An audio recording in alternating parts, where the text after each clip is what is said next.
Andor episode 10, One Way Out.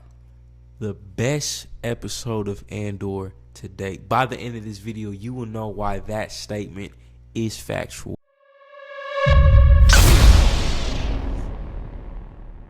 I believe that this was probably the best episode. Right off the scale, I gave it a 9 out of 10. When we talk about dialogue, I feel like everybody had really solid and significant dialogue, including Luthen, Kino, Keith, / Cassian / Clem / this man got like 5 different identities. Man, they've been around the block, man. But yeah, solid dialogue from him. It wasn't just like one person shining. I felt like all of them were shining and had like a significant effort into this episode. As we see, we kind of see Kino frustrated, and he's like, you know what, I'm fed up at this point. I think it's time to go ahead and break out the shell. So break out the shell as in break out of prison. Yeah, we saw that wrestle. I feel like we got to see that tension in them throughout too. They did a really good job. At least his acting as well did a great job. Man, yeah, him, yeah, Kino and Luthen, they did awesome in their roles and acting. And you know, when we go to like technical side, I would like to say that they chose great times to do close-ups and like really get to see the emotions on people's faces. I really did enjoy that. Especially when Kino and Keith got up to the, I think, 8th level, and they got those guys, you know, held them hostage, even though they should have just capped them. They should have murked. They keep making that mistake about letting these dudes live. Yeah. Yeah, you know, I feel like with Keith, he did an awesome job of pushing Kino. Yeah, that was great. I love seeing that. Yes, he was like that I forgot what's called, certain character, but he did a great job pushing him because, for the example, he got on the intercom and he's like saying this kind of like watered down speech that wasn't any good. And Keith's like, really? That's it, bro? Like, that's all you got to say after we've been in this prison for this long? Especially you was like in here the longest. And, you know, he pushed him to a better speech, and then that's when he just, like, let it rip, man. And his dialogue was on point.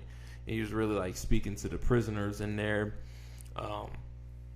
them revolting, and ultimately would let them get out of that prison. And, you know, his dialogue was really solid. Those and, you know, just their complexities against each other, too. And we also see Mon and Davo, the Thug Lord, those two chit-chatting. And sounds like he's in for, of course, you know, there's always a price to something. And pretty much it's with his son and her daughter or something like that. So, oh, man. I don't know. I don't know. He's like, hey, man, I can pay you. He's like, nah, I want my son to have your daughter. I'm like, all right. It's like, bruh. She's like, I don't roll that way. I don't do those arranged marriages or whatever. You feel me? And you know what I mean? In some cultures, that is more common. Yeah. But definitely in this particular instance, it does feel like a power play to. It's just kind of unnecessary. Like, she definitely was willing to pay any other type of price. You know what I mean? Yeah. So it's like, but he just, I think, trying to get his way closer to a different type of power too, right? He's trying to get the power of being, you know what I'm saying, being in the family of the royal, you know what I'm saying, royal bloodline. So it's like he's trying to make a huge power play, basically use this opportunity to get his foot in the door. So it's like, man, yeah, because he already said he had the money, so we'll go inside with the money, the power. So that's what he's trying to get, power, respect, way. So it's like. This dude, just like Young Thug said, first you get that money, then you get that power. Yeah, that. But yeah, it's Black Jedi. You feel me? But yeah, overall, like, awesome shots, music back on point. But like how you said, great music. When we was watching earlier, you were saying about the music how Oh yeah, the theme's been changing up each time, which I don't know. For me, it's kind of like that's somewhat TV 101, kind of keep it consistent type of thing. Like I feel like you seen that in Mandalorian, right? I feel like how it kind of it kept consistent with it. So that's probably, I give that like a little knock.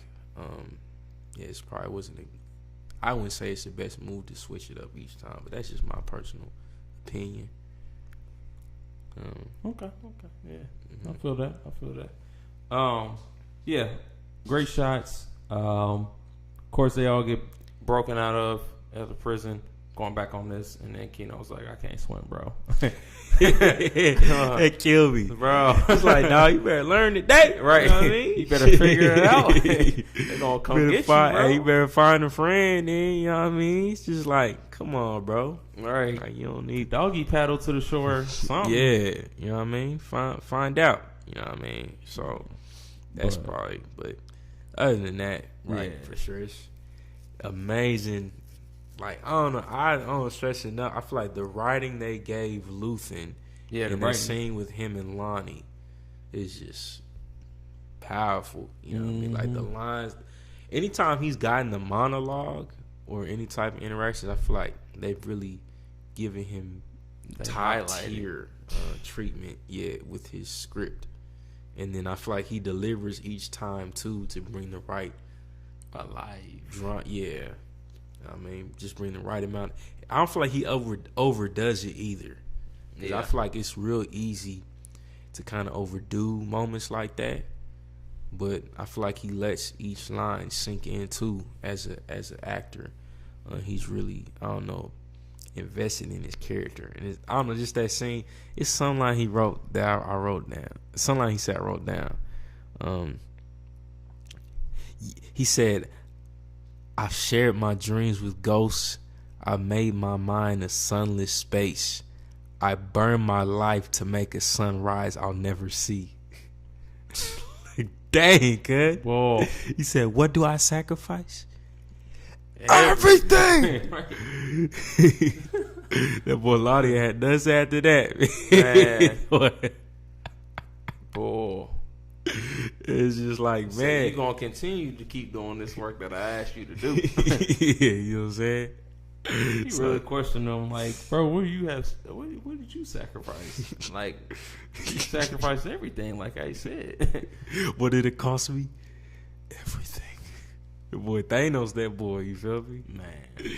He said, I put them all into this rebellion. So I don't know, his lines is definitely just crazy. Him as a character too, I've really enjoyed his character for all that it is.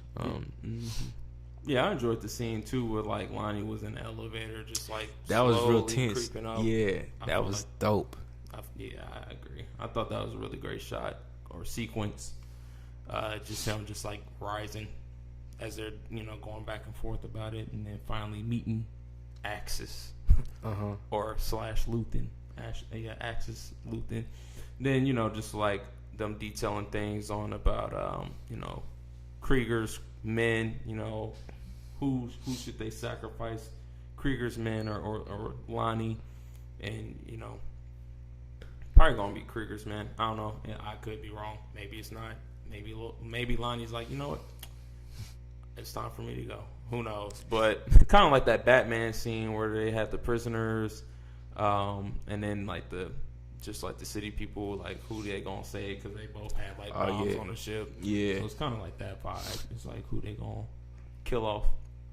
I don't know. It's gonna be very interesting. Then just seeing, that he's with the ISB and then also with Luthen, seeing like, man, this dude like a double agent, seeing like what is he gonna do? What is his decisions gonna be like? So very interesting. Top tier, man. It was, when we call it him coming down the elevator, just the tension that kept building, and hearing him putting that earpiece, and then you didn't know what was about to go down between him and Luthen. I low-key thought maybe Luthen was about to off him. That's what I thought. I was low-key thinking that, you feel me? But yes, it seemed like it's been a fruitful, because he said it's been like a year or something since they met, so it's been pretty fruitful partnership. You know what I mean? But you know, it's the Black Jedi too, though. So we have to discuss some minor blemishes in the episode. You know what I mean? I say starting with, man, in that beginning scene where they're trying to attend to Marva, I forget her name now. I think it's Marva. Mm-hmm. But randomly you have these 3 black women on screen, and one of them's just saying, "Oh, I need to, like, doctor, we don't know what's wrong, woo-de-woo." And we don't get much, I don't know, we just don't really know where they came from. Just kind of tossed in there. And then in the same stretch, we also have, like, Senta kind of creeping in the background, too. So just this whole common idea within film that black women and women of color are kind of just there and invisible and don't really say or do much, but just kind of like aiding the main characters. I think we just saw it play out with those unnamed black women. Hey, if y'all know their names, you know what I'm saying? And if y'all want to hop on the podcast, let us know how your experience was on set, you feel me? But just kind of that it's the same treatment we saw from the other lady, Wendy, before Cassie was thrown in prison. We didn't get to know her name. We didn't really get to know her story. Yeah. The same with these women now. It's just like they're there, but we just don't know who they are. And then we've also seen Captain Blevin. He's still MIA. Boy. I don't know what happened to him, but apparently he's gone. And then the dude in the Prison Break, the little dude with the baby locks, man, black dude, man, who's like the first time things about to go down, it looked like he's about to be down for the revolution, right? He was climbing aboard the little lift, and that mug real quick, boy. I said, man, that was anticlimactic. Boy, I feel like a brother's about to shut things down. Yeah, bro, make it. For real. I thought he was about to be a cold boy, man. But they murked that dude like tearing him. Yep. Like, I thought he was about to go in. He had the whole look to him, too, like, yeah, let's get up. Because then you had the other officer. Hey, you lot, get on program. They keep having these black dudes. Because he was in that other scene, too, with, what's her name? The white lady that was Cash and X, who got interrogated. I forget her name now. But they had... remember, they had the other black dude telling her, stop. You know what I'm saying? Out of nowhere. So it's like, I don't know. Just kind of the treatment of that dude. Both of them got murked, too. Yeah. So that officer and the prison dude got murked. And then that one, it was quick. It was a quick little joint where it was just kind of like, okay, it's this black bald dude who's like walking out leading the charge. Yeah. I think he's the other supervisor. He was the other supervisor? Yeah. Oh, yeah. I forget his name. It's like King. If y'all know his name, it wasn't Taga. It was something. It was King Nafa or something like that. I forget. But long story short, like we saw him charging out, but we didn't really see much of him after that. I hope he escaped. Hopefully. I assume he did. But my guy Jim Bach was going in though. Jim Bach, he was panicking a bit at first. He's like, I'm dead. Mm-hmm. You know what I mean? I'm dead already. You feel me? But he was going in though. I think he made it. I think so. I couldn't tell at the end. I couldn't see everybody was jumping off.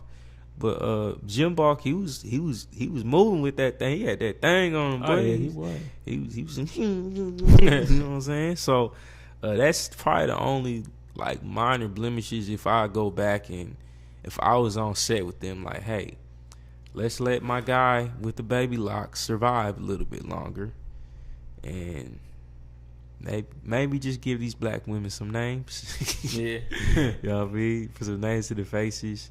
And then my guy, Captain Blevin, man, where you at, man? What happened to him, man? Missing in action. Where the world needed him most. He vanished. Man. But other than that, man, for me, this episode, I would say, and this is tough, I say it's a 10. To me, I think the pacing was on point. Yep. And here's my issue. It's something that I read from a couple people I've been kind of peeping is that some enjoy this more melodramatic type of drawn out Star Wars, which I can see is beneficial. Yeah. But my only drawback is, right, once again, there's a lot of casual fans kind of just now checking out Star Wars for the first time.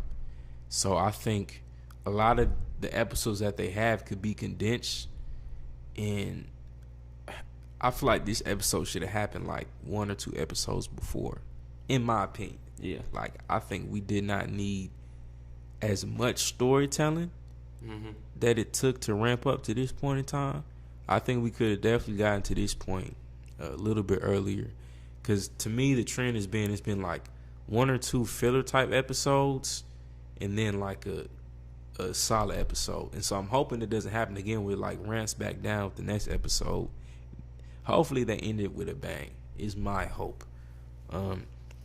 Honestly, to me, you could have like a couple filler scenes, but I don't think you need whole filler episodes. And so that would probably be my biggest disappointment with Andor so far, is that it's just had a bunch of fluffy episodes that didn't feel like they progressed the story that much. Please leave us with great episodes like this one. Please end the series with great episodes like episode 10, One Way Out. And they really drilled home that they've done a pretty good job about saying it within each episode too, but I feel like they really drilled home that thing, one way out, one way out. You know what I'm saying? You know what I'm saying? Everybody was like, together. You wanted to think, yeah, I'm trying to get one way out. You know what I'm saying? Had the guards hiding in the closet like they ain't want to get in the way, you know what I mean? So overall, great episode, man. Great episode. 10 out of 10. What'd you think, man? Any other last minute thoughts on it? I'll say it's their best episode. I'll probably give it like a 9.5. 9.5. Yeah, but definitely solid. their best episode for sure. I will say that.